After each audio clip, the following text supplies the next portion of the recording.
We all need to grow up and engage with bands who are actively releasing music, and we will need to support bands so that they stick around.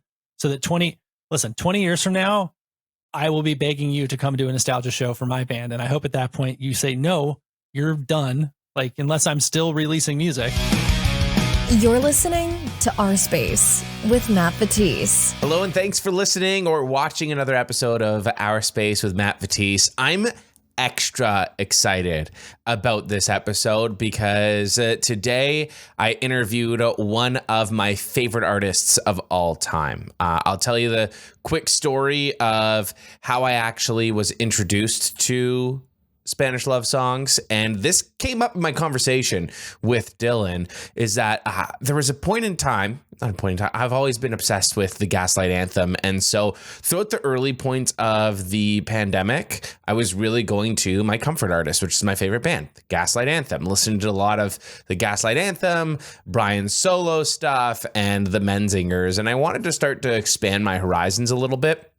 And I remember reading a subreddit thread looking for other bands that sounded like the Gaslight Anthem, right? And one of the names that I saw there was Spanish Love Songs. And I don't know why, but that name stood out in particular. Maybe because it's such a weird band name, but didn't think anything of it. Thought, oh, okay, cool. Save this post for later. Later today, I'm going to go and check out all of these artists.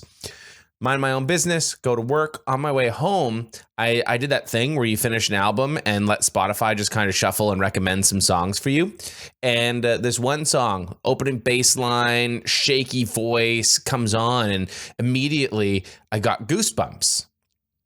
And I'm like, what is this? Who is this? I look over at my stereo and I see Spanish Love Songs, Losers 2, and immediately connected with that song. Went to go and find the album that it was on and listened to that album from start to finish and had goosebumps the whole way through. Listened to it again and again and again. And very quickly, these guys became one of my favorite bands. And I don't say that lightly. And it was, of course, during the pandemic. So there were no shows or anything like that. And so I thought, oh my goodness, I really hope that, this band doesn't break up throughout the pandemic, that, it's still manageable. I want to be able to see this band live. The first time they came even remotely close to me, they played opening for the Wonder Years in London, Ontario. I had to drive 3 hours away to go and see them. So that was just, such an out-of-body experience to be able to scream those songs that I loved so much. And now this experience to be able to talk to Dylan has been incredible. And the reason why I tell you this story is because it's going to come up throughout the conversation. And I think that this is just something to take note of. If you love a band, especially smaller bands, leave those comments on their Instagram posts. I would say tweet at them, even though nobody's really using Twitter right now. At least a lot of these bands aren't. But engage with them online in a way that doesn't cross the line, of course, so that this way they get more exposure and then they know who you are. And that's how this interview came to be. I just fell in love with this band and I started commenting on all their things because I was like, I want to help their algorithm. Like, more people need to hear this band. They are that good. And it got to the point where they knew my name. So that was really, really cool. And they're one of those bands that I shout from the rooftops because I feel like they deserve more recognition for the type of music that they put out, the quality of music that they put out. And so one of my favorite messages are when people tell me that they discovered a band because of me. I got a message this week actually from someone saying that they discovered Spanish Love Songs because of me, and they're so happy and they'll say it forever because they really are one of those bands. And in our conversation, we had a great chat about nostalgia, which that chat may actually surprise you, especially considering majority of my content is nostalgia based, right? Like a lot of people, maybe you even came to my content because of the nostalgia content that I create.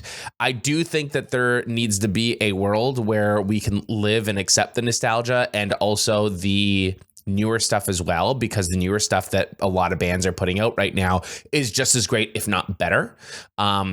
And that's how we grow the scene. That's how the music continues to evolve and kids keep finding emo music, and it keeps helping people and us through tough times. Because if emo has done anything, if emo has impacted you the same way that it has impacted me, then it's helped you through a lot of tough times. And that's why I don't believe in gatekeeping. I believe in spreading the love so we can help out more people. It's the point of this podcast. Although Dylan had a little bit more of a cynical take on nostalgia, which we'll definitely get into. We also talked about touring, the potential for new music. We broke down the Spanish Love Songs albums, and even talked a little bit about fan criticism and connecting with fans as well. So I love this chat. I can't wait for you to hear it. Please remember, before we even dive into it, to give us that 5-star review and rating, share it with some friends, and let's get into the conversation with Dylan. First thing before we even start this chat that I need to ask you is, who actually runs the Spanish Love Songs social media pages? That's me, but I am so bad at it. I hate it. I don't think we should have to do it. And I'm old. Like, I don't care. I don't know. I'm very bad at it. People have, I used to be more engaged with it. And then, I don't know, people get weird on the internet. So I've just really started not engage. But I mean, that's the only way I know you, is from commenting with you. Like, it used to be on Twitter and then on Instagram, and being like, oh yeah. And then you hit me up and you're like, hey, can we schedule this? And I was like, you need to email me. I will not check this again. I'm so sorry. Hey man, I appreciate that. It took you a little while to respond as well. I was like, he doesn't want to chat with me, but no, especially after we wrapped that last tour, I was like, cool, I am off social media except for like the only essential posting. I don't think we should have to post every day to like jerk off the algorithm to make sure, like, make it seem like we're successful or something. I'm very, it's been a long year. If you couldn't tell, of just like, the BS that goes into a lot of it. Hey man, I feel that entirely, but I especially love the fact that, like, I feel like I got you guys to know who I was before I even started making any videos on Instagram or TikTok or anything, because I was that like loyal come to Toronto commenter. Yeah. I still appreciate that. Like, I like having like some sort of a chat based like relationship with people. Not that like I'm friends with anybody, but I will know you as the come to Toronto guy. And then when I see you in Toronto, I'll be like, hey, you're the come to Toronto guy. And then maybe, like I've met a few really good friends through the band that wouldn't have happened if it wasn't for social media. But on the flip side, there's the people who like think they know you very well. And they don't. And then they get a little comfortable, and you kind of have to be a dick to be like, that's the tricky part of social media, is it like people don't know where their boundaries are. And I've definitely experienced that too, where some people are like, I'm cool, let's have a conversation, talk about music all day long, that's what I love, like let's do that. But then it's like getting too far where it's like, okay, some people just don't know where the line is. It can get a little weird. And then people get super, I mean, this is also part of my history of like working in tech support, but like people get really entitled at a certain point too, which is another reason I've largely tried to stay off the internet. Even with the band, people being like, why didn't you do this thing? Or why didn't you come here? Or why didn't you do this? Or why did you do this? And it's just like, bro, I'm a human being living a life. Like, I'm fucking sorry that it's not to your standards. Yeah. Like, life's not that serious. I'm just trying to get by just like you. Yeah, exactly. Like, I just have a different career, and I'm visible, but like, I'm fucking up as much as you are. I promise. Absolutely. And I always just appreciated though how accessible you were in that sense of like, I'd leave a comment, you'd respond. Nothing ever crossed the line, but it was always just kind of like, hey, come to Toronto. So when you finally announced that Toronto tour, and I was like, hell yeah. It was like, you'd get that reply, like, you'd love this. Yeah, of course. Yeah, like that. I do enjoy that because, it's nice to like have, I don't know, it's nice to engage with people about the thing that you, being in a band is weird because you do it for yourself, but you also do it because you want people to engage with it. And it's like, it's a constant struggle of like, how much is for me and how much is for other people. And I don't know, when I feel that balance shifting, like, especially with a certain amount of entitlement that certain people feel, I like really dig in deep to be like, no, this is mine. But it's also not mine. I don't know. It's so weird. I don't know. I think too much about these things that I probably shouldn't think about. I will say this, and I just want to say this to you while I have you here in that moment, but it was around November of last year. I had gotten laid off from my radio job, and you guys were opening up for Hot Mulligan in Toronto. And I think I just sent out a tweet, and I guess you guys saw it backstage, came out and shouted me out, said, Oh, yeah. this is for our buddy Matt, like, fuck that job, and went into losers. And I swear that was like the coolest moment for me in that moment, because I was just like feeling all of those emotions. If you've ever been let go from a job or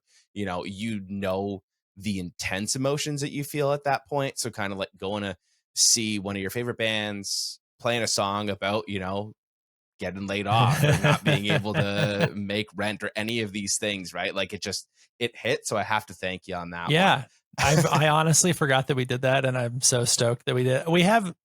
That song has a long history of like me either mostly me telling people to quit their jobs, because I have a lot of friends who hate their jobs, and I'm like, I'll get people to chant like quit your job to like a certain friend of ours, and then she finally quit her job and she's way happier. So yeah, it's a good rallying song for people who hate work, I guess. I will say those emotions are totally, I feel those deeply. I feel those deeply when like something goes wrong on stage, or or like I have a bad day. I will say it's been over a year now, and things have turned out to be a lot better. So Nice. That's also Congrats. really cool too. So another time that I actually saw you live a little bit more recently was in Las Vegas when we were a young weekend for the I didn't know you were Pure there. Noise show. I was there. I was actually up in the Pure Noise area. I saw you up in that area. I was going to come say hi, but not. Okay. I saw you while Knock Loose was playing, so I'm like, I'm going to watch Knock Loose and then I'll go say what's up. And then I didn't see you after Knock Loose was gone, so I missed my opportunity. After we loaded out, played the set, loaded out, and we were staying in the hotel, so I just went to park it back in the other parking. And a week before we went, oh God, this is like a long story that's not going to be a good payoff. But on the last tour we did, when we got home from the tour, we were like, why does the van feel muggy and why is the floor wet? And we like, oh no, the entire from the driver's row back, the padding and the floor was like soaked through on one side of the van to the point where like we ripped out all of the carpet. And so now our van is like carpet. And then after you hit the driver's seat, it's all just bare metal. And I couldn't figure out why. Took it to a mechanic and he was like, we can't figure out why, but your water pump is leaking. So should you want us to fix that? And I was like, yeah, okay. And they fixed it. Then we got out to Vegas. We finished the set. I go backstage. I pull the van back and the security guard goes, hey, you guys are leaking something. And I like get down there and I was like, cool. I think the water pump is actually still leaking and leaking more than it ever has. Oh no. And so we were driving back to Nashville the next day. And so I went up to see the start of Knock Loose set, and I very angrily left like 3 minutes into their set to go find a mechanic that I went to at 7 a.m. the next day, while everybody else like got to hang out and enjoy their night. And I was like asleep by 2 a.m. because I had to get up at 7, and I was pissed. And then I got to that mechanic and they're like, yeah, whoever did this did the worst job I've ever seen somebody do on a water pump. Like they didn't fix it. They just like, they put on a new water pump, but they didn't clean it or like seal it properly. They just like stuck it back. And I was like, of course. So then I ended up paying twice to get the same thing fixed, which was awesome. And I was so happy. And then we left Vegas that day on Saturday at like 3 after getting all this work done. Thankfully the guy did it. I wish I remembered the name of the mechanic. And then we're like, we're just outside, just crossing into Arizona, and our sound guy's in the back. And he's just like, hey, what's that like hissing sound? And I was like, no. What are you talking about? And I like shut off the stereo and it's just shh. And we pull over, and on our back tire, a rock had come up and sheared off the air pump, like the valve, just completely sheared the top of it off. And so we had a flat tire. Yeah. So it was a journey getting home. We had to like limp all the way through to basically where the Grand Canyon is and stay there overnight, and then get it fixed at a Sam's Club the next morning. It was a weekend from hell. It was not fun. I feel like that's why you didn't see me, because I was so pissed and I was just it's a gone. good thing I didn't come and say hi or anything. Hey man, how's your night going? I'd be like, terrible. All right. well, and everybody's like, I've mostly stopped drinking, and everybody's like, it's open bar, man, let's go. And I'm like, I am so angry right now, and you're inviting me up to hang out with a bunch of drunk people, which is like normally not an issue, but when I'm not happy, it's like the last place I want to be. Because Being around drunk people sober already is somewhere that I think I don't want to be. So I can imagine being angry around drunk people. It's just an extra side. Yeah, and I mean, that's my problem at that point, which is why I removed myself from it. But also, yeah, there were so many people like, "Where did you go? What are you doing?" I was like, I'll say hi to him after Knock Loose. I'm like, I want to enjoy the show, watch the show, and then everyone was mingling afterwards. So like, I'll say hi afterwards, and I won't bother you while the band's on and all of that. And then I'm like, I'll go say hi now. Where did he go? And I was gone. It's all good. You had more important things to take care of. Well, I was bummed too because I really wanted to watch Knocked Loose, but I had to like do some work about where I was going to go and what the game plan was. I watched the first song. It was sick. It was, what I expected. Something that you said on stage, actually, I remember you kind of thanked folks for coming out and supporting bands that were still actively making music and touring. And it kind of sounded like you were throwing a little bit of shade towards the nostalgia side of emo music, considering the festival was happening in that city at that time. So I'm kind of curious how you feel about the nostalgia side of emo. I understand it. I understand the appeal of it. I think it needs to die and go away. And we all need to grow up and engage with bands who are actively releasing music. And we need to support bands so that they stick around. So that 20 years from now, I will be begging you to come do a nostalgia show for my band. And I hope at that point you say, no, you're done. Like, unless I'm still releasing music, like I love the hell out of Fall Out Boy because they are not one to like give into that shit. They're like, no, this is our new album. This is what we're touring on. This is what we're doing. You know what I mean? Bands like that, I'm all for it. But like bands who it feels like are reuniting just to get this when we were young paycheck, like fuck off, dude. Like, I know you got to get paid and I appreciate that because like it's so hard to get paid as a musician. And so like that part of me is like, oh, I'm so understanding. But if somebody who's like competing against, people's nostalgia from when they were 15, it's like, God damn it. Like you can do both too. That's the crazy thing. You can both live for the nostalgia stuff and engage with new bands.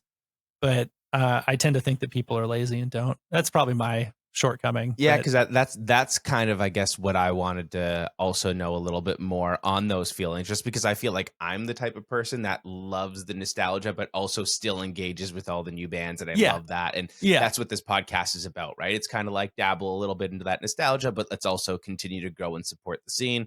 Because if we just dabble in that nostalgia, today's scene dies. And I honestly think that the bands that are touring right now and making music right now are making better emo music objectively than what was being made in that third wave. Oh, like, I mean, 100%, but I'm a little biased, but like, because you're in a band doing it, but I'm in a band who's like trying.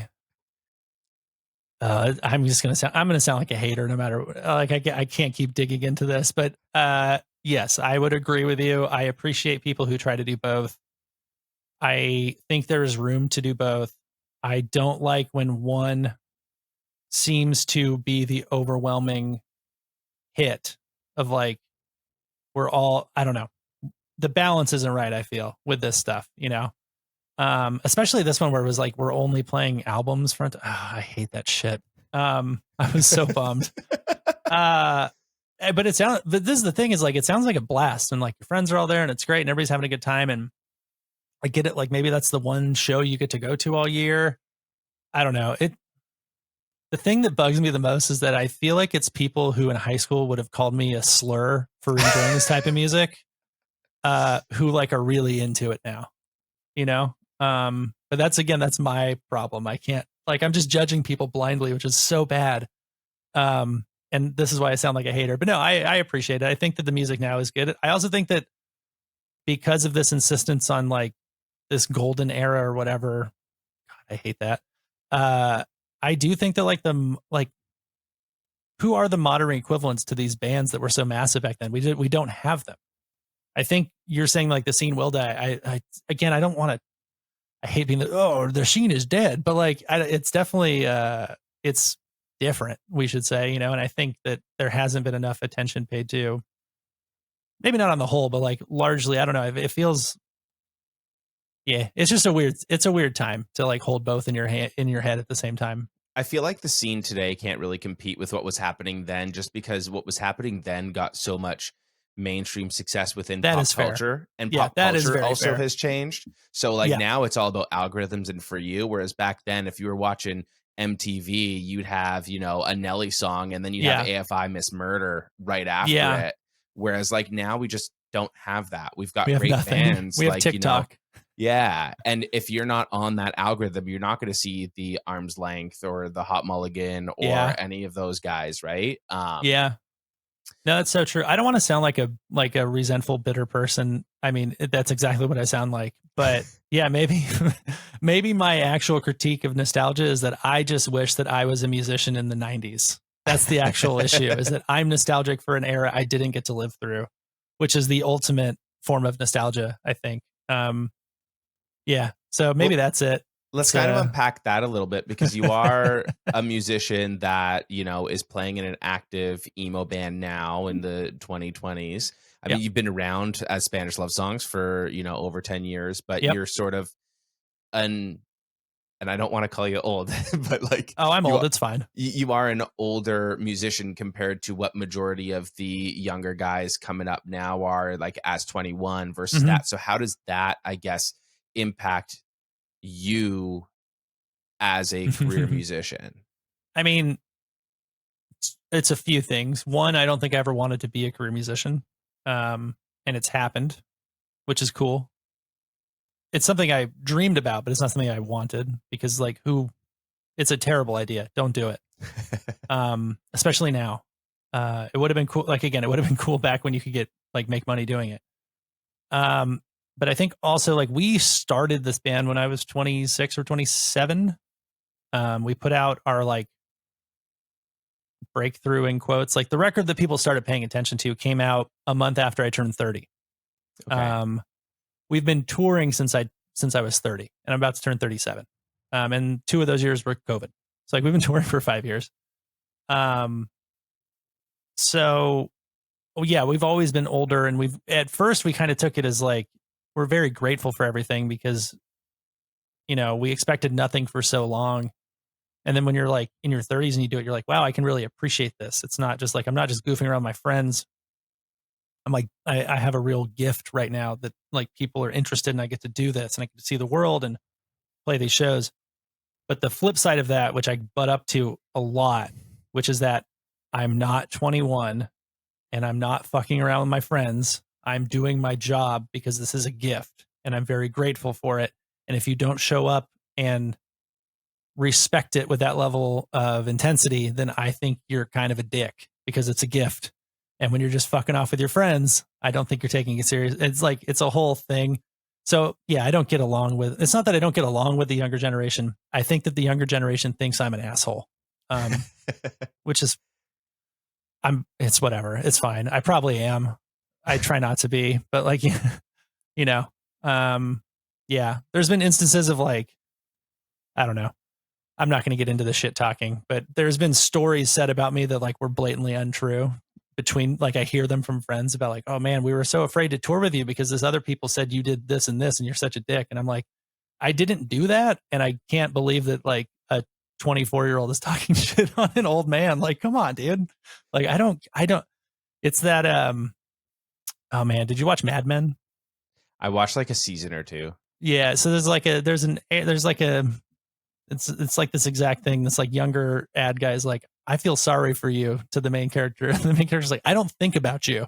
Yeah. And I'm like, that's kind of how I feel, which is, I mean, again, that points to me probably being a dick, but no, I'm just like, I'm there to do my job and appreciate it. And like, the job is to put on as good a show as possible for people and not to like be day drinking all day and then show up and play some shitty set and then be like, oh, aren't we the greatest? It's like, I mean, maybe people like that, but I don't. And that's not the presentation I'm trying to put out with our band into the world. Like we want to be as like high performing as possible. Because if you're not going to do like, if every show you're not trying to make as memorable as possible for somebody who's spending their hard-earned money to come out, then like you are objectively being an awful person to not put in every effort to make that as good as possible. And if you're not putting in that effort, why are you doing it at all? Like, it's not, again, it's not like I mean, it's fun, but it's not like a good job and it's not like a healthy job. So what's the point if not to like do it well at least? Yeah, it just sounds like you have a lot of, like you said, respect, and it sounds like it's, a privilege to be able to do something like that, and you don't want to, I guess, abuse that Yeah. by drinking it away and partying and not respecting it. So It's not even, I yeah, appreciate it's, that. yeah, it's not even like, I don't want to like single out drinking and partying. That's like not even a huge, like, I don't care about that. But yeah, when I see people not taking it seriously, I just get a little bummed out. It's definitely why I get along with like the old pros a little bit more, I think. Which is fine. I have more in common with a 45-year-old than I do with a 25-year-old, which is like sad to say at this point, but it's the truth. And that's fine. I think the other issue that Meredith pointed out is like, I don't know, for the first 20 years of my life, like I was an athlete. I played college baseball. Like that was my entire thrust of life. And I have never been able to shake the sort of like, for lack of a better word, Mary's like, you are a jock with a jock energy in a sea full of emo kids. And you like have to tone it down because you cannot come in here like a coach and be like, this is what we're going to do. Like you have to be chill and like let people, exist. And so, but as part of that, I don't know. There's a lot of things. We had a long touring year where like I interacted with a lot of different people and I'm very self-conscious and I try to like grow and change. And I think it was a lot of like an age, not even age, like we got along with everybody, but like obviously, there's certain tours where like somebody is the least favorite of a band of people, and I feel like it ends up being me half the time. It's also because like I work as a software developer. And so I do that on the road. So a lot of times on the road, I'm like in the green room for hours, not talking to anybody because I'm just working. Mm-hmm. And so I think there also is this like image of me as being very uninvolved and like not willing to engage with people. And I'm just sort of off by myself. It's like, I'm fucking working because this stupid job doesn't pay me enough money to just have one job. I'm an adult. Yeah, I'm a grown man. Like I have to live, but so that's kind of the plus and minus, I guess, when you are 21.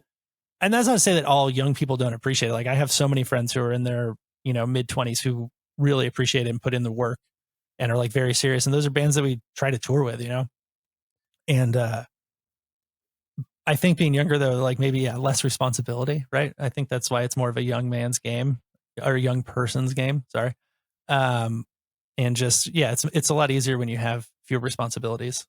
I also think though that that's what you just said there. That's also why Spanish love songs actually hit so hard for me as, someone in my early to mid 30s, because I've always described your band in Spanish love songs as an emo band that perfectly encapsulates the millennial struggle. That's kind of the way that I like when I first heard about you guys. Mhm. Like I started commenting on your Instagram and your Twitter because I was like, even if that one little click helps with your algorithm and more people can find you, I think that's great. But then also telling my friends, and they're like, check out this band. You got to check them out. They're called Spanish Love Songs. And their response is usually, that's a stupid name. The worst name ever. Yeah, it's fine. But they'll ask me like, what do they sound like? I'm like, they're like an emo punk band that perfectly encapsulates the millennial struggle. And I was always just kind of curious because I feel like, especially Brave Faces Everyone, each song sort of encapsulates a different portion of that struggle, from money to being sick and tired of hearing about school shootings in the news to like not being able to afford the home that you grew up in, like all of those little things. Like, is that something that you actively go for? Is that something that you were actively looking at doing for Brave Faces Everyone? Like, tell me a little bit about that.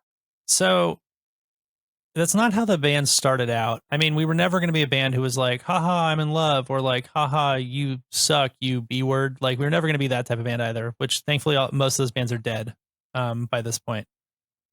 And so like the goal was always to like be a little bit more conscious no matter what you're writing about. And again, I was older too. But when did that happen? So after we did Giant Sings the Blues, the next album was Schmaltz, and I was like, I don't want to, because the first song was like largely about me getting divorced, or the first album. And so the second album, I was like, I'm not going to write a single love song.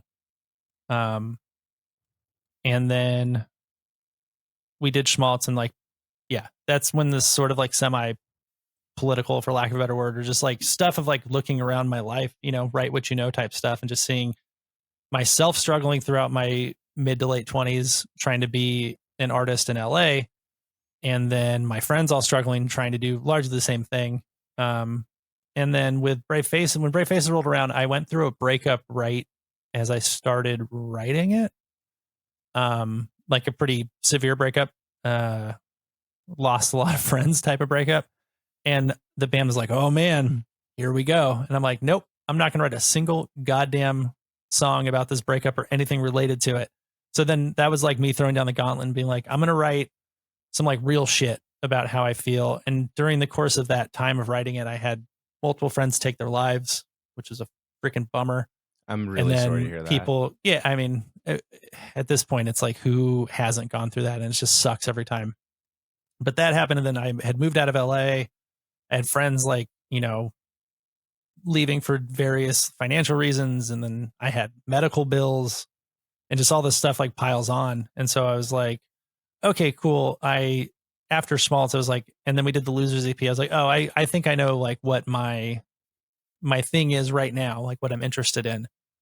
And so I think that kind of, and then when we did Brave Faces and after Schmaltz, I think we kind of became known for that type of band. Like we weren't for everybody.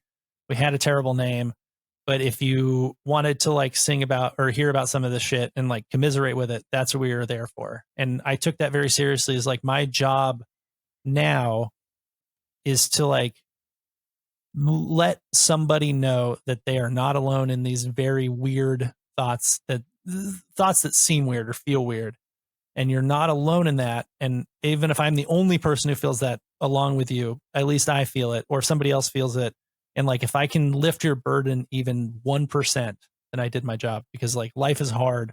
And my job is to just like help carry the load for 3 minutes at a time and make you feel a tiny bit lighter. And then of course with No Joy, I was like, oh, well, we can't do that again. So I was like, now I'm just obsessed with death. Let's just talk about death for 10 songs or 12 songs, whatever it was. But yeah, that's kind of how we work, is like, I just have to like lock into an obsession of something. And once I find that sort of theme, I like to write as many songs as possible around that theme. And then before I exhaust it, and then move on to the next thing, hopefully. Yeah, it sounds like there's a theme behind each album, and I really appreciate how every album is sort of cohesively, like it flows, starts, Mhm. you know, you do that thing at the end where you tie all of the songs of the album back together. I love that. It's always a chef's kiss. I love when any band does that, do that perfectly well. With your last 3 albums, that's great. But We didn't mean to do that on No Joy. It happened accidentally, which was so funny because I was so adamant about not doing it. oh, really? A lot of times I'm just lazy and I'll write songs and I'll forget that I put other lines in them. So then all of a sudden I'm like, oh shit, this is in 2 songs. All right, whatever. It's a universe. They'll all connect.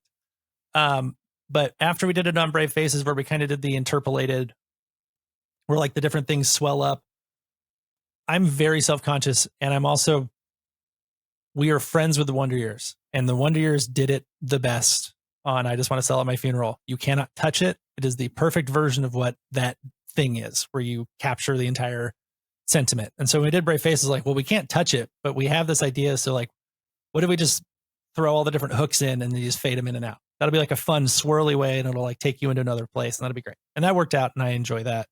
When we were doing No Joy, Lifers was not supposed to start the album. I'm Gonna Miss Everything was. And then we like panicked at the last minute. We restructured, we resequenced the album. And Apocalypse is always going to end the album. And then so when we swapped Lifers in the first spot, it wasn't until like we were done with mixing and somebody's like, yeah, I love how you did the line thing again. The first thing, you're part of the equation. And I was like, motherfucker, I didn't want to do it. So yeah, The best coincidence and accident ever. It was, it's probably me, like, yeah, Lifers has to be the first song of the album, but damn it, I should have thought it through better. I love that.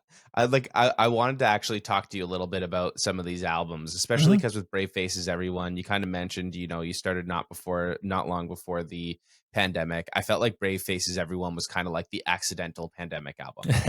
And Yeah, that's how I've always referred to that, right? Because the songs were written before the pandemic, the album was released slightly before everything shut down. like a Uh, month before. yeah, and I discovered you guys like a month later. Yeah. And I'm a huge fan of the Gaslight Anthem, and I remember someone on Reddit suggesting like, "Oh, if you like the Gaslight Anthem, check out these bands." And Uh, of course, your name was that up makes me there, so happy. and That's one of my favorite bands. I they're love my favorite band as when people well. make that connection. Like I understand when people make the Menzingers connection or the Wonder Years connection. Like we sound like a Philly band, it's fine. But when somebody makes the Gaslight Anthem connection, I just go like, Yeah. you got it. And so like your name stood out, right? So I was like, Spanish love songs, okay, whatever. I was like, I'll check out all these bands Terrible later. name. And it stood out because once again, terrible name, like you said. I'm driving home from work later that day after I was like reading that Reddit thread, and Spotify was just on shuffle, and Losers 2 comes on with that bass line and then the opening line, and I'm like, what the fuck is this? And like I got goosebumps with that first line, right? And I turned it up and I look at my radio and I see Spanish love songs. I'm like, this is the band that guy on Reddit mentioned. I'm like, I gotta check them out. So went to go check out Brave Faces, everyone, and like that album became so pivotal to me in such like a really scary time. Mhm. There was uncertainty already within my career. There was just like all these things happening, right? Like Yeah. career, pandemic, the news, everything, right? So that became my comfort album. But looking back now that it's been some time that's passed, that album, it's a really emotionally heavy album, Yeah. to the point where if I'm really in my feelings, I'm throwing that on. When I got all of my tattoos, I would throw on that album and listen to it because I'd be like, I feel really shitty and this pain's making me feel really good. That type of thing. But now if Yeah. I'm having like a really good day, I can't listen to that album. No, I think that's probably why we are more of a niche band at this point.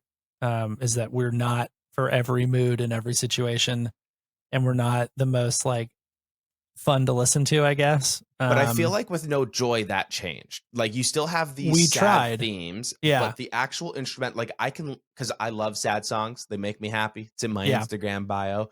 Mhm. But No Joy is like the definition of sad songs that sound happy. So that was a very conscious choice because my biggest critique of Brave Faces, everyone, is that it is emotionally heavy and it sounds emotionally heavy. Mhm. And to me, that is like when people say that our band is too on the nose, if they're pointing out Brave Faces, I'm like, yeah, you have a point. Like it's like being like, I'm sad. Duh. Like yeah, I don't love it. It was good at the time. I needed to do it. That was what we felt and we chased it down. And like, I'm never sad about us like picking an idea and sticking with it. But with No Joy, it was like, okay, I don't listen to music like this. Like Brave Faces is music that I've enjoyed in the past, but it's not like a music that I actively listen to and I don't seek out. But No Joy, I was like, okay, this is much more in line with what I actually enjoy listening to, which is like, I've said it before, and it's probably the crying call for the rest of my career is like, I want you to be crying on the dance floor. Like that is all I've ever wanted from anything we've ever done. It's just like, I want you to feel one thing and then listen and be like, oh shit. Like that to me is the ultimate energy. Because it's a way that you can like sneak into people, like I had a friend text me who was like, man, Haunted is so good. And then they're like, oh wait, this is about killing yourself. And they're like, what? And I was like, cool. Yeah, mission accomplished. Like they were so happy. And then it gets to the end and they're like, damn it. Which is like, yeah, that's all I want. That's all we're trying to do. Yeah, it definitely is a cry on the dance floor type of Yeah. album as well. You kind of get that right from the album cover with the disco ball. Oh yeah, that was so we had no idea what we were going to do for the cover. And our buddy Mitchell sent us a bunch of photos and I was like, yo, there's a disco ball on this one. We have to use this. And he's like, oh crap. Let me see if I can get permission from the model. And I was like, okay, cool. Thank you, please. I think he just took that at a house party like 5 years ago in New York or 10 years ago at this point. Jesus. Just like a random photo, but Mitchell's the best at that. He'll just send you photos that are like just these slices of life. We've used him We used him on this, and we used him on Brave Faces Everyone, and so he's like one of my favorite people to work with. In terms of albums and eras and themes, what album do you think sums up Spanish love songs the most if you had to choose? Ooh, that's fun. I don't know if you. I think each album sums up where we are the year that it comes out. Um, you know, I would hesitate to say anything beyond that because our number one goal, I guess number two goal, because number one goal I already said, the number two goal is to like never.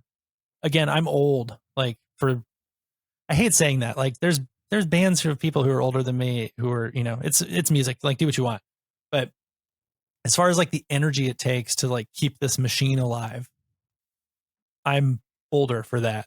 And the one rule we have is like we're never going to repeat ourselves. We're going to try not to repeat ourselves because if something doesn't feel absolutely necessary, like what's the point in doing it? We could all go live some other life that we also want to do. Like my number one fear, like No Joy addresses this a little bit, but like people are always surprised because they say like I would love to live forever. And they're like, that's so lonely. Everybody would die. And I'm like, yeah, but I could do everything that I've ever wanted to do that I won't have time to do. And so the band is a microcosm that is like, as soon as this isn't fun or it's not what we want to be doing or it's not interesting, like we need to call it a day and then go do the next thing that we want to learn about. There are an infinite amount of things on this planet that I would love to engage with and become good at or struggle to be good at, or even just like see with my eyes, that I'm never going to get to do. And so like, don't let the thing you do for your job take you away from that. If it's not, I don't know, actively fulfilling you in some way, if it's not giving something new, if it's not shining a light on some different part of life that, we're here for such a short amount of time. Like you might as well try to like wring as much out of it as possible, which I know sounds very funny from like the most depressing lyricist, but that is true. I'm like so optimistic about how great the world is at the same time being like, the world sucks. Well, if something's giving you no joy, you move on. Exactly. And I stand by that pretty deeply. I even like when Trevor left the band versus touring, we like sat down with the rest of the band. I was like, anybody else? Like, this isn't like, we're not, if you don't want to be here, please leave because I don't like, none of us want to keep you here against your will. Like, if you're not having fun, please go home. Cause yeah, we want we want this to be exciting and fun. And, being in a band, especially at the kind of level that we are, we're sort of trying to bridge the, like, there's like a middle class of band that doesn't exist because it's, I don't know. You have like bands who do well and can kind of coast on that. And you have everybody else who's like really struggling, and making that jump is almost impossible. And we're in that jump, like we all still work day jobs. We all love our day jobs though, for the most part. And so it's like, it's a lot of work and it's really hard. And if you're not engaged with it, like I wouldn't wish it on anybody. Like you have to, and I say that especially as like the primary songwriter, I really feel that with everybody else. Cause they're not hired guns. We are a collective band and we work together, but a lot of it is driving from like my sort of brain, or like my vision for something.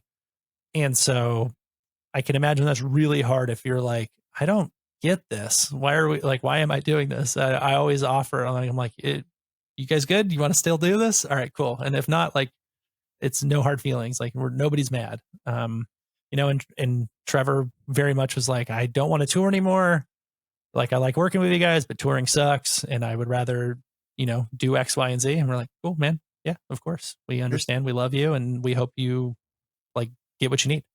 That's awesome that you have built that relationship with your bandmates, which is great that like, you genuinely care about each other to the point where, hey, like if this isn't working for you, then like we want you to be happy. And that's what matters.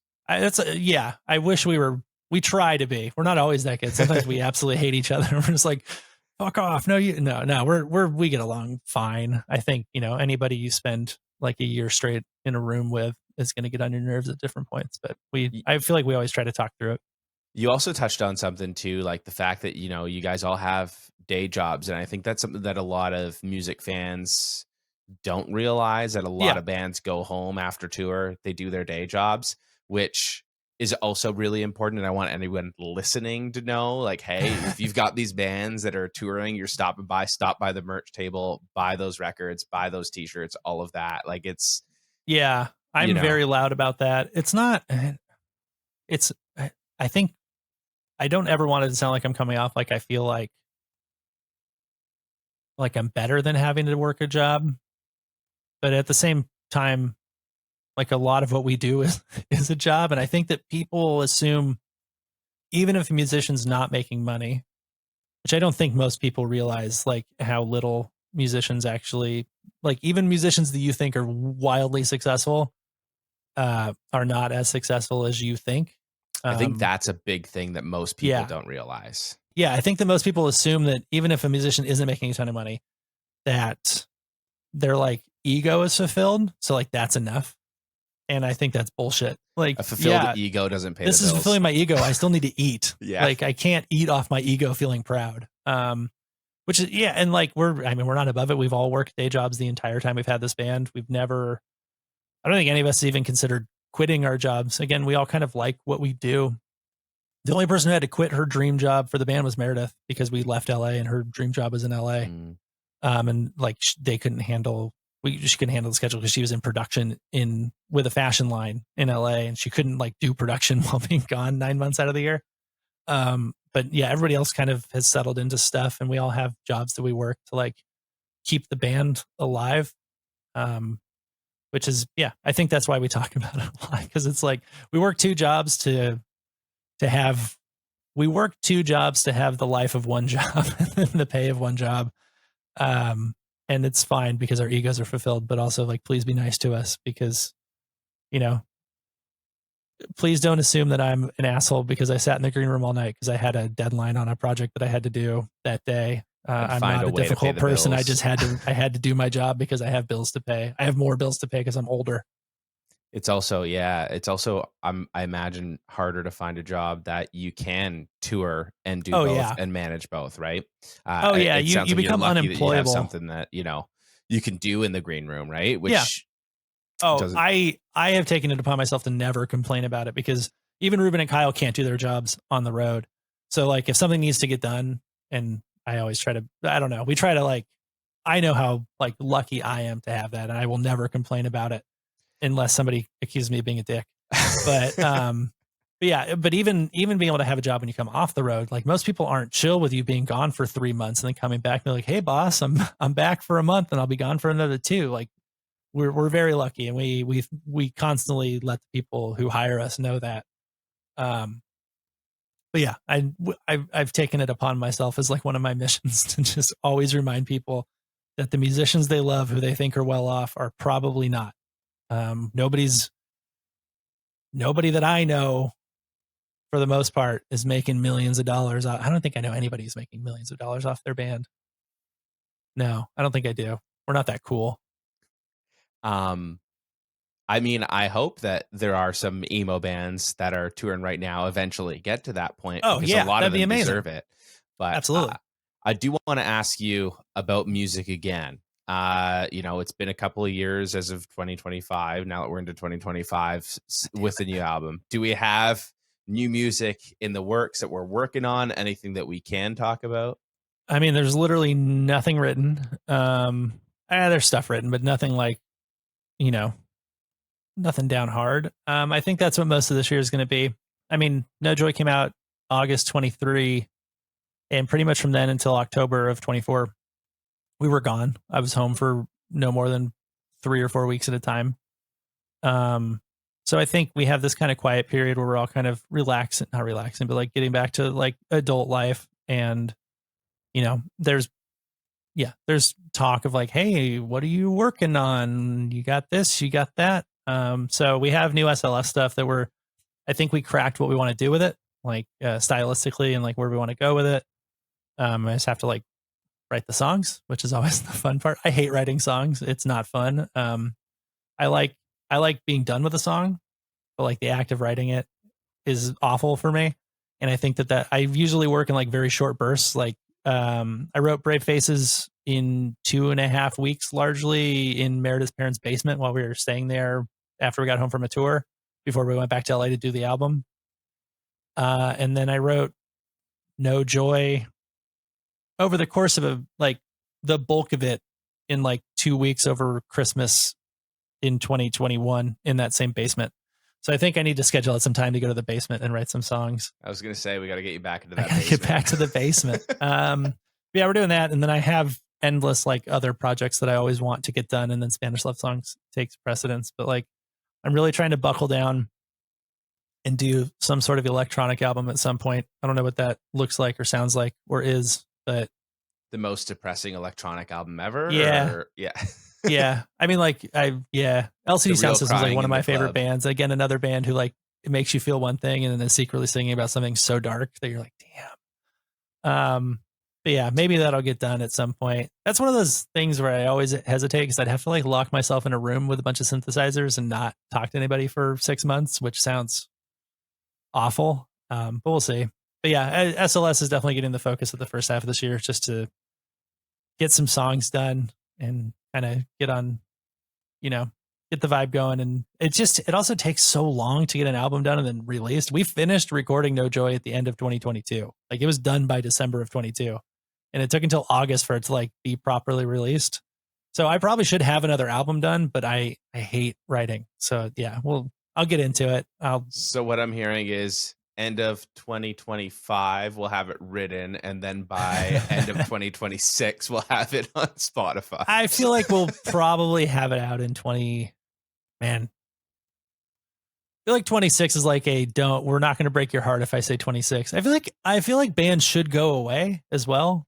Like bands who are like every year and a half, 2 years. I used to be in love with the idea of like, let's put out a record every 2 years, like on the dot, like 2 years. I mean, Brave Faces came out a year and 11 months after Schmaltz. Like I was so psyched. And then I'm like, oh no, that sucks because you don't have time to like, my life from, we finished No Joy it was done by December of 22. I worked the first few months that year of 23. Then we did like a festival in Europe. I stayed over there for a month with my brother.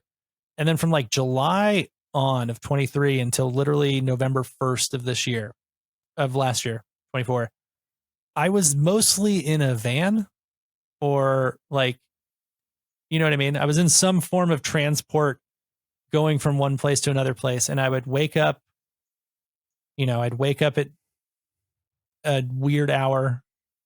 I'd like go inside to a venue, go to a green room, work or like, see some people, go eat dinner. Like my life was very much this very boring thing. It's not like conducive to writing interesting music if you just like, there's nothing worse. I said this before No Joy too. There's nothing worse than the bands who are like, this is our road album about how much we miss our family at home. Like, cool. That's fucking boring though. Like being on the road is not relatable to the regular people. I think that's why the road album always fails. I don't know. I can't think of a very successful road album where I listen to it and I go, oh yeah, I feel you guys. Like, it's like, no, like you need to get outside of the world that you live in and like live some life. So that's also why I try to shut down, especially this time around. I'm trying to like shut down off social media for the band and just sort of like live life and let some stuff kind of, flow into me because I wrote a song it's like 2 months ago at this point. And I wrote it and I played it back and I was like, this is the same shit. Like I erased it immediately. I was so bummed. I was like, this is bad. It's like the same. And I did that before Brave Faces. I did before No Joy. There's always a few songs that I write where I'm like, it's either the same thing or I'm complaining about like, I don't know, stuff that doesn't matter. So I think, once we find the kind of focus and the thing that we want to obsess about, that's when it'll come and it'll come fast. And do you have a theme in mind right now? Or are you just kind of like waiting for that to hit? I'd have to read through all my lyrics. I think there's one somewhere in there.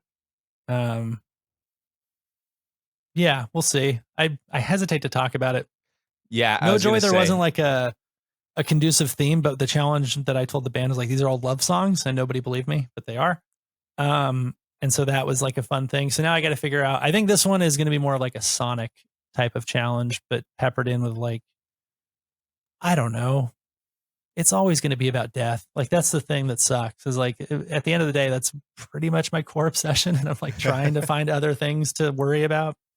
But like once you have stuff to lose, I don't know, like me, all I can worry about is the stuff that I have to lose. And I need to like let that go and learn to be more like chill and better.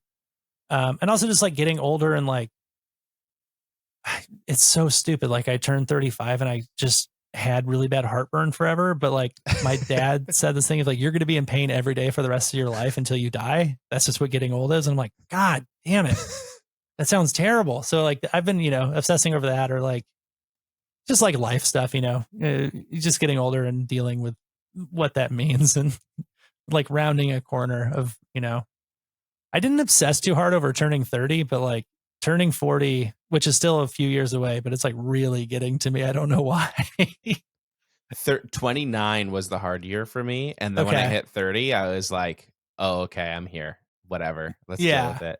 I think 29 was the Brave Faces Everyone year, and very much also the Menzingers After the Party year for me. Oh, yeah. Oh, yeah. Oh, yeah.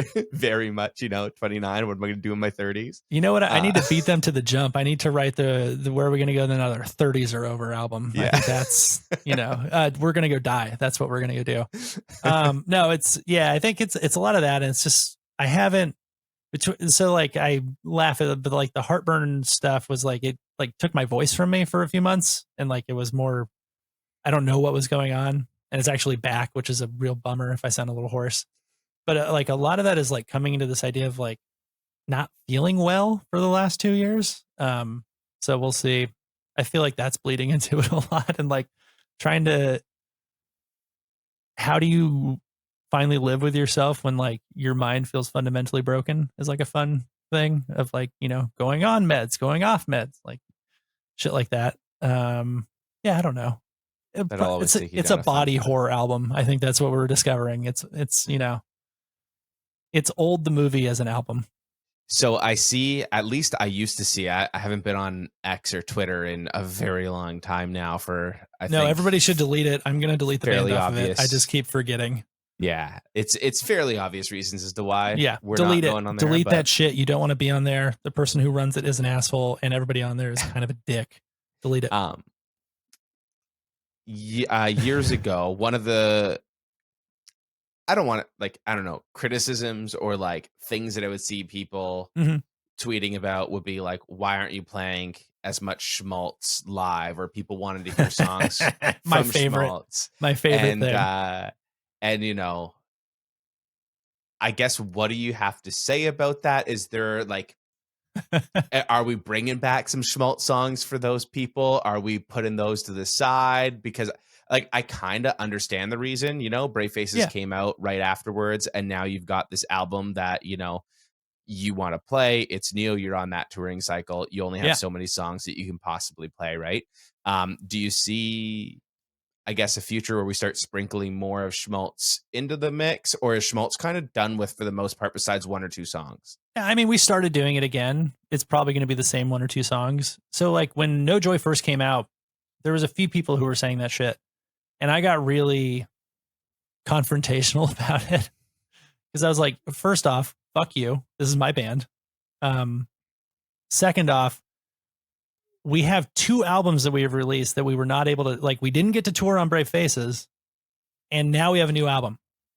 And I'm sorry if you love Schmaltz, but more people love Brave Faces, and then more people love No Joy. So like, it's a pure numbers game. Like, we're going to promote our new album, and then we're going to play the songs that people want to hear from the back. And I was maybe a little bit defensive about that when No Joy first came out. And then I kind of calmed down. Because I was like poking fun at people and be like, oh, wah. But also like, don't tell a band what song to play. Like, they're there to do their job and to present the best idea of what that show could be. And like, at this point, just be happy that they're still making music is like kind of how I feel about it. Unless you want to be the sort of, unless you think that like Schmaltz was it for us and like everything we've done since then sucks. like, I'm sorry to hear that. Like, you can kindly leave the train and like just listen to us, and like maybe we'll play the songs, but like maybe we're not for you anymore if that's how you feel. Because I have a ton of bands like that, like bands I love, and then they, the train goes one way, and I'm like, you know what, I'm good. I'm gonna step off. I bid you adieu. Like, have fun. But I understand like wanting to hear stuff like that. It's just like you have to understand the sort of like the business side of it. Like, we're promoting a new album that we need people to buy. Like, if people buy Schmaltz, it doesn't do us any good. Like, I need people engaging with the new stuff, so that also we're excited about the new stuff. And I think we are a fundamentally different band than we were on Schmaltz. I'd argue we're probably a fundamentally different band than we were on Brave Faces. I think going forward, more Brave Faces stuff will get phased out. That's also just like the natural evolution of a band. And we're also not a band with like a radio hit. So like, yeah, I guess if Buffalo was like massive on the radio, we'd probably have to play it every night. But guess what? Like, it wasn't. So I'm sorry. Like, there's YouTube videos of us playing it, I guess. Like, that's my best. I always sound like a dick when I talk about this stuff, but I'm like, I'm not trying to be, but it is frustrating to have that conversation hundreds of times with people who just feel this. And it's not the people who are like joyfully like, yeah, play that. It's people who like show some tude about it. They have like an entitlement around it. Like, it's the entitlement that, you're the band. This is the song that I want to hear. You must do this because I'm your boss. And it's that. Yeah. Oh, that one gets me deeply. And then those same type of people are also the ones like we never got to tour Brave Faces in the UK really, like when it first came out. So we did 2 nights in London where we played it back to front. Obviously that's 40 minutes. We're going to play some more stuff. So the second night there, we played like 5 songs off Schmaltz. And there was people on the internet who was like, fuck those guys. Why do I put up with this band if they're just going to, like, they're never going to play those songs for me here. So like, why do I care? And I'm just like, yo, like, it's just music, dude. Please calm down. And that sort of entitlement like really pisses me. Like it pisses me off because it's like, I don't know. Again, I take this seriously. And for you to think that I'm flippantly doing these things, it angers me. I think what you need to do is start replying to those comments and say, I'm specifically never playing Schmaltz songs in your city because of you. I've said that before. I've said that before about like why we didn't come to your city, and it doesn't go over well. I am a very like playfully kind of smart ass person, but for whatever reason, when I say things that I think are smart ass, people are like, you are a fucking asshole. And it's a tone thing. I've never been able to find it.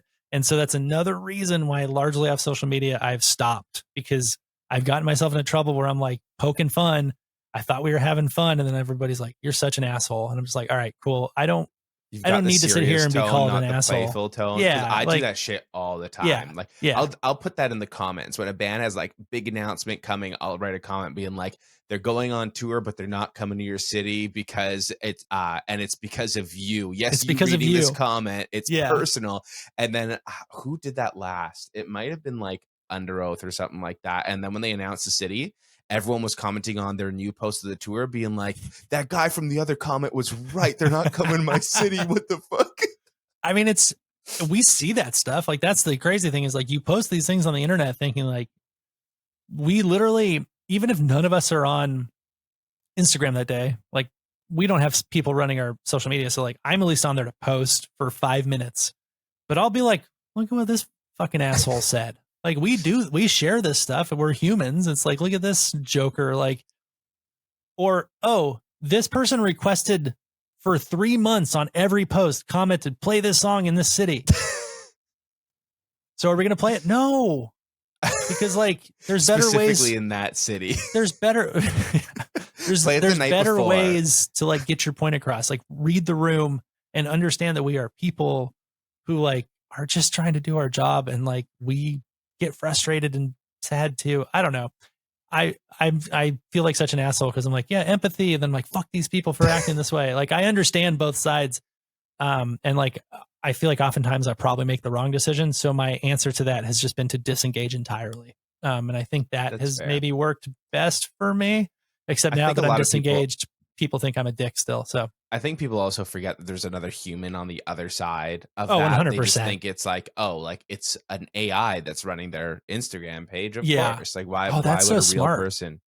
That's Oh, what you maybe should we do. should let AI ChatGPT, link it up to your AI. You're good. Oh, I'm giving you sure the that would go ideas over right now. really well. I know that people in our scene have had a really good nuanced response to I the was use gonna of AI. say, like Hot Mulligan got into some heat for that with like a Yeah. cover, but like it was something silly. Like they didn't even really use AI. I don't even know what it was all about. I was just like, I'm not paying attention to this.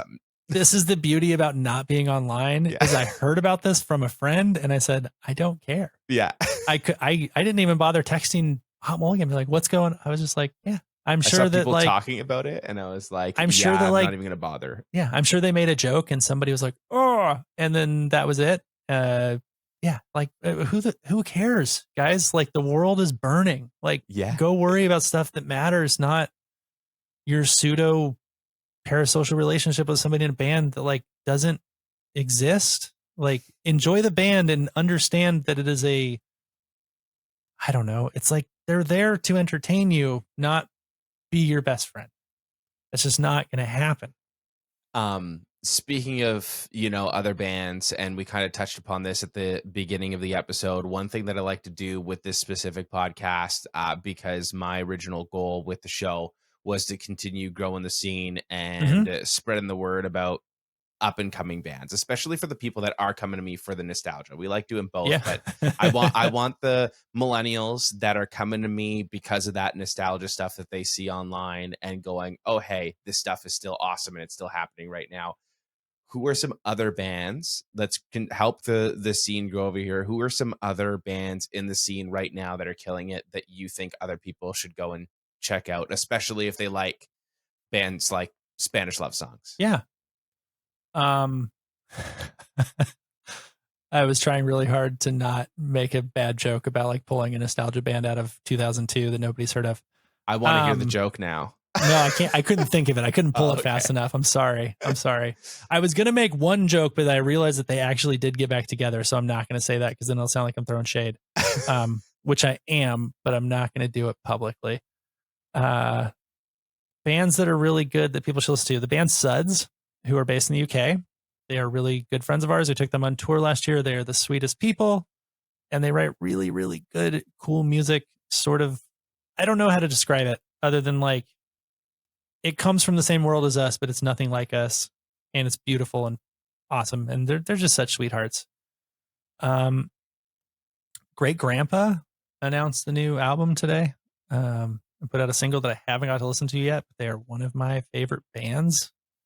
And a band that I constantly am in awe of and I've never met, never toured with. And I just think that they are awesome.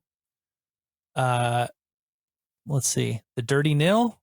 I don't know if they don't get enough love, right? They're Canadian. Yeah. I was going to say they get a bit of love here in Toronto, but not I feel like here as they much don't as get they enough love. deserve. Yeah. I think they are the greatest band on the face of the earth and we should all that's bow huge down to love. their skills. It's huge love for them. I'm so like every time I watch them live, especially, I get so angry because like Homeboy's just like shredding without looking, blowing bubbles, doing splits, and then singing like a perfect angel. And then the rest of the band is so tight around him and they're a 3-piece and they sound so massive. And I'm so mad every time I see it. I'm like, I love this band and this pisses me off. Which is great. Yeah, I think the Nil is great. A band that I really want to tour with. Hopefully that happens. One more. Let's pull out one more. Graveyard Club. Great band. I think they're from Minnesota. I think Minneapolis. That sounds right. They do sort of like a spooky synthy emo indie thing. More indie than emo. I hesitate to even call them emo, but everybody I know who likes our band, especially No Joy, really loves them. A band that I didn't discover till No Joy was over, and I was like, uh-oh. I inadvertently, if somebody thinks I love this band, they're gonna think I ripped this, not ripped it off, but there's some elements that like we definitely are drawing from the same pool of influences. And so yeah, I think that's a decent list. I don't listen to a lot of cool music, I think is the bigger issue. Like I think if I was gonna pull up my most recently downloaded stuff, like it's gonna get real sad. It's like Moss of Ara, which is the keyboardist from Future Islands, like ambient synth project. Good Morning, which is a band from Australia, I think. I heard their song in a skate video and I was like, this rips. Future Islands' last album, the new Mount Eerie album. If you want to talk depressing music, you can go listen to Mount Eerie. A Crow Looked at Me will make you cry no matter what. I reference that song in Lifers. Wild Pink. Okay, that's a newer one. They don't get enough love either. But yeah, it's you know, a lot of love for a lot of newer bands, and I listen to a lot of ambient stuff when I'm working because I can't have lyrics going. So it's like, do you want to listen to the Interstellar soundtrack, guys? That's a, you know, Mr. Robot. Every single season, the soundtrack is on. I was going to say, it sounds now. like we definitely have a synth album coming soon. I mean, yeah, you can't see it. I have like a whole modular setup. I think Mayor's Prophet is back there. Yeah, that's like my first. I found the second program I was ever able to make music in is this program called Reason. It has like a bunch of synths and drum machines and stuff, and you can record audio. But I didn't own it for a really long time. And recently I was doing troubleshooting something on one of the plugins we make at the company I work for. And I had to get a Reason license. And I found a hard drive that has a bunch of old songs that I'd done in high school that I couldn't open for like the last 20 years almost. Oh, wow. And I opened them up yesterday. They were so bad. It was so funny. But I was like, damn, I wrote a lot of freaking songs in high school. What happened? And I remembered like, oh, because the songs were stupid and you sang about the dumbest things. Like my band was called the Math Leads in high school, and it was a bunch of dorks doing like synth pop punk in like 2004. So like was not the Math good. Leads and Spanish love songs. I have a penchant for bad names, but I will defend Spanish love songs in the sense that one of my favorite bands on this planet is Fountains of Wayne, another terrible name for a band. So hopefully we can rise to their, you know, being worthy of a bad band name that like holds the test of time. I think that's the perfect note to end it on. Who has the worst band name? The worst band name, is it it's Spanish definitely love us. songs or Fountains of Wayne? It's definitely us. No, it's definitely us. But you know, I think of it as an equally bad band name. Or if we're like X amount bad, they're like 0.9x bad. You know, That's fair. Name wise, not band wise, they are a million times better than us. Dylan, thank you so much for taking the time to chat with me today. I really do appreciate it. Honestly, Yeah, of course. This has been so much fun. And obviously, you know, I'm a big fan. Going to continue to see you guys every single time I'm in the same city as you, whether you're in Toronto or I'm in another city that you happen to be playing in, like Vegas. I love Toronto. I hate going to Canada as like an American band, like the act of like going through the border and paying taxes on our merch. And like, it's somebody always scheduled it on a, like you play Buffalo one day or you play Cleveland one day and then you're in Toronto. We've done 2 tours this last year where it was Cleveland and then the next day was Toronto, which is like bullshit. Like agents, I fucking hate agents. They need to like be in a band to understand their job, and none of them ever are. And if you are, you forget it magically. But like, it's like, I hate going to Canada, but then when I get to Toronto, I'm like, God damn it, I love this place. And so yeah, I'm always super jealous. You caught me at a very funny time because I'm like, just came off of a year and some change of touring, and I'm like very fired up about a lot of stuff. I'm probably am coming across way too aggressive, and I'm sorry. I'm a nice person, I promise. Yeah, I can't wait to get back on the road in like 4 months. I'm good for now. I think we only have like 1 tour booked this year as of now, which is kind of refreshing. I think post-COVID, everybody came back way too hard. Mm-hmm. And so, yeah, I'm excited to like, I'm already getting restless and I want to do something.